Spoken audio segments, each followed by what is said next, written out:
ಪರಪ್ಪನ ಅಗ್ರಹಾರ ಜೈಲಿನಲ್ಲಿದ್ದಂಥ ದರ್ಶನ್ ನಿನ್ನೆ ಬೆಳಗ್ಗೆ 10 ಗಂಟೆಗೆ ಬಳ್ಳಾರಿ ಕೇಂದ್ರ ಕಾರಾಗೃಹಕ್ಕೆ ಶಿಫ್ಟ್ ಆಗ್ತಾರೆ.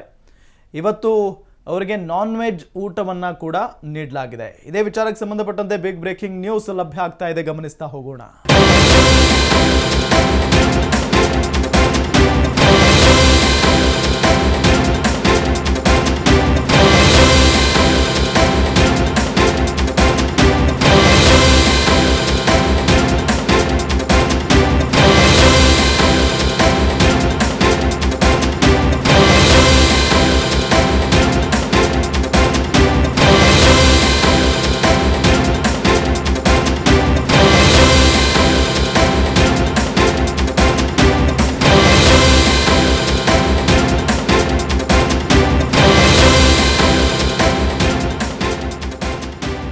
ಬಳ್ಳಾರಿ ಜೈಲಿನಲ್ಲಿ ಇವತ್ತು ದರ್ಶನ್ಗೆ ನಾನ್ ವೆಜ್ ಊಟವನ್ನ ನೀಡಲಾಗಿದೆ. ದರ್ಶನ್ಗೆ ಮುದ್ದೆ, ಚಿಕನ್ ನೀಡಿದ್ದಾರೆ ಬಳ್ಳಾರಿ ಜೈಲು ಸಿಬ್ಬಂದಿ.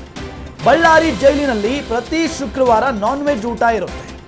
ಬಳ್ಳಾರಿ ಜೈಲಿಗೆ ಬಂದ 2ನೇ ದಿನಕ್ಕೆ ದರ್ಶನ್ಗೆ ಚಿಕನ್ ಊಟ ಸಿಕ್ಕಿದೆ. ಜೈಲಿನ ಮೆನುವಿನಂತೆ ಕಾಟೇರನಿಗೆ ಇವತ್ತು ನಾನ್ ವೆಜ್ ಊಟ.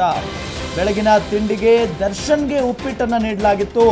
ಈಗ ಬೇಡ, ಆಮೇಲೆ ತಿಂತೀನಿ ಅಂತ ಹೇಳಿದ್ರಂತೆ ಆರೋಪಿ ದರ್ಶನ್. ಮಧ್ಯಾಹ್ನ ಊಟಕ್ಕೆ 200 ಗ್ರಾಂ ಚಿಕನ್ ಜೊತೆಗೆ ಮುದ್ದೆಯನ್ನ ಕೊಟ್ಟಿದ್ದಾರೆ. ಚಿಕನ್, ಮುದ್ದೆ, ಚಪಾತಿ, ಅನ್ನ ಸಾಂಬಾರ್ ನೀಡಿದ್ದಾರೆ ಸಿಬ್ಬಂದಿ. ಇಂದು ರಾತ್ರಿ ದರ್ಶನ್ಗೆ ಚಪಾತಿ, ಅನ್ನ ಸಾಂಬಾರ್, ಮಜ್ಜಿಗೆ ಊಟ ಇರುತ್ತೆ.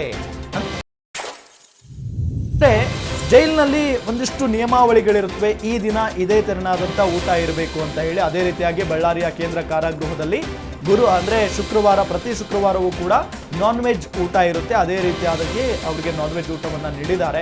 ಜೊತೆಗೆ ಬೆಳಗ್ಗೆ 7 ಗಂಟೆ 7:30ಕ್ಕೆಲ್ಲ ತಿಂಡಿ ಆಗಿಬಿಡಬೇಕು. ಅದಾದ ನಂತರ 11:30ರಿಂದ 12 ಗಂಟೆಯ ಒಳಗನೆ ಮಧ್ಯಾಹ್ನದ ಊಟವೂ ಕೂಡ ಮುಗಿಯುತ್ತೆ.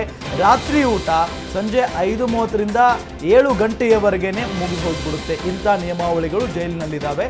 ಇವತ್ತು ದರ್ಶನ್ ಅವರ ವಿಚಾರಕ್ಕೆ ಸಂಬಂಧಪಟ್ಟಂತೆ ಶುಕ್ರವಾರ 2ನೇ ದಿನ, ಅಂದರೆ ಬಳ್ಳಾರಿಯ ಕೇಂದ್ರ ಕಾರಾಗೃಹದಲ್ಲಿ ಇದು ದರ್ಶನ್ ಅವರಿಗೆ 2ನೇ ದಿನ. ಹೋದ 2ನೇ ದಿನವೇ ಅವರಿಗೆ ಚಿಕನ್ ಊಟ ಸಿಕ್ಕಿದೆ.